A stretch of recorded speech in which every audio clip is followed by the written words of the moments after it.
Created with free version for non-commercial use. 446 میں آ کر شیعوں کی حکومت کو ختم کیا تغرل بیگ سلجوکی نے۔ سلجوک مسلمان ہوئے تھے محمود غزنوی کے دور میں۔ سلجوک ان کے بڑے کا نام تھا۔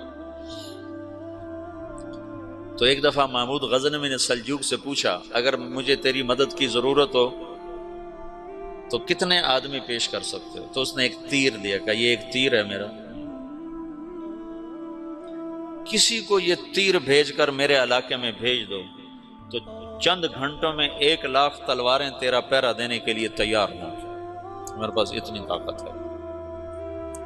تو یہ سلجوک کی نسل میں تھا تغرل بیگ۔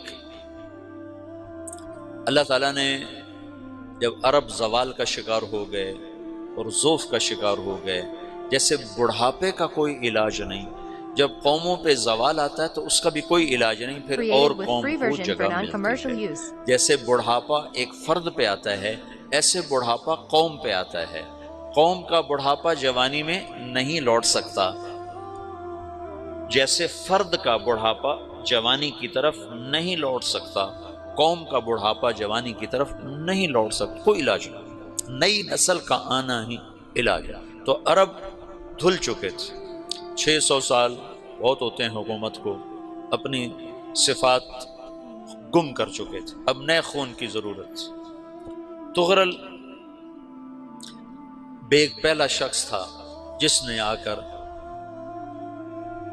اہل سنت والجماعت کو استحکام بخشا، شیعوں کی حکومت کو ختم کیا، بغداد سے، شام سے، ان سارے علاقوں سے۔ صلاح الدین ایوبی نے اسماعیلی شیعہ کی حکومت کو ختم کیا مصر میں۔ العاضد ان کا آخری خلیفہ تھا۔ صلاح الدین ایوبی نور الدین زنگی رحمۃ اللہ علیہ کا پروردہ تھا، اس کا دوست تھا، اس کے دوست بھی تھا، بچہ بھی تھا، اس کے سامنے زیادہ لکھنے پڑھنے کا شوق تھا۔ پھر اللہ تعالیٰ نے اس سے کام لیا اور اس کو مصر کا گورنر بنا کے بھیجا، مصر کی مدد کے لیے بھیجا۔ تو وہاں اس نے صلاح الدین ایوبی نے وہاں ختم کیا، تغرل بیگ نے یہاں ختم کیا۔ تو پھر سلجوک جو تھے نا یہ اقتدار میں آئے، ادھر ختم ہو گئی سلطنت بنو عباس کی، مصر ایک چھوٹی سی ترکوں کی سلطنت۔ تو اللہ تعالیٰ پھر مرکزیت کے لیے ایک نظام چلایا، دو لشکر آپس میں لڑ رہے ہیں ایک میدان میں، ایک جنگلی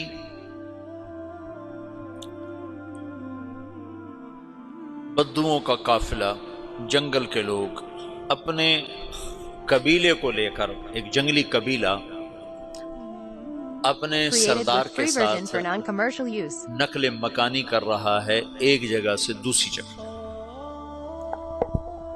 اللہ کا نظام کہ یہ لوگ چلتے چلتے چلتے اس وادی میں پہنچ گئے جہاں جنگ